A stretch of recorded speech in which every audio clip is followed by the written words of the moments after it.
is a fascinating story of a Washington lobbying firm deciding that, hey, you know what, this Occupy Wall Street movement is actually too dangerous. So what we're going to have to do is try to undermine it. They're actually a firm called Clark, Lytle, Geduldig, and Cranford, and they were lobbying for the American Banking Association. So they wrote this memo for the Banking Association, hoping to get business from them. They say, quote, if we can show they have the same cynical motivation as a political opponent, it will undermine their credibility in a profound way. So basically they're saying, let's smear them and pretend that they're a political operation that is not genuine Americans looking to help the system, right? In which case they will lose credibility.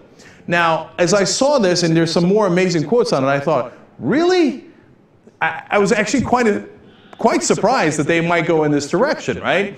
But it turns out the American Banking Association has confirmed it. They say, yes, it is true. In fact, their spokesperson, Jeff Sigmund, told Reuters, our government relations staff received a proposal, it was unsolicited, and we chose not to act on it in any way. In other words, the memo is totally real. Thank God you caught us before we paid them on it, right? And by the way, what were they looking to do? They were going to deliver research, survey data, and plans to use the information in 60 days at a cost of $850,000. So they wanted to spend $850,000 to smear the Occupy Wall Street movement.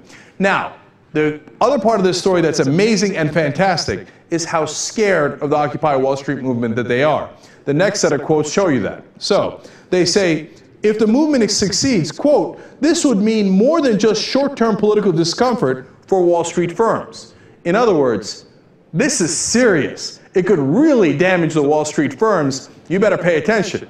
Now, if that's what the lobbyists for Wall Street think, that's fantastic. You guys have a lot more power and effect than you might have even realized. They're actually scared. Here's more quotes to that effect. If vilifying the leading companies of this sector is allowed to become an unchallenged centerpiece of a coordinated Democratic campaign, it has the potential to have very long-lasting political, policy, and financial impacts on the companies in the center of the bullseye. Saying, hey, you know what, if the Democrats wisen up and they actually use the Occupy Wall Street movement, then we could be in a lot of trouble. Then they would actually regulate us. We couldn't take these wild risks, thereby leading to the profits that your executives are getting. So if Occupy Wall Street succeeds, then these lobbyists and the banks that they're representing would have serious trouble. I love how seriously they're taking the movement to the point where they want to apparently do this important smear job against it. And then finally they write, it may be easy to dismiss OWS as a ragtag group of protesters, but they have demonstrated that they should be treated more like an organized competitor who's very nimble and capable of working the media, coordinating third-party support, and engaging office holders to do their bidding. To counter that, we have to do the same.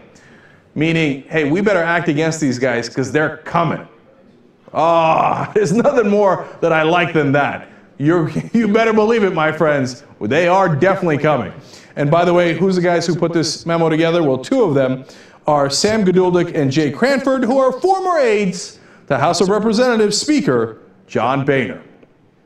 Unsurprising, Republicans in a panic, totally working for the banking industry, trying to smear Occupy Wall Street because they're afraid it might actually work.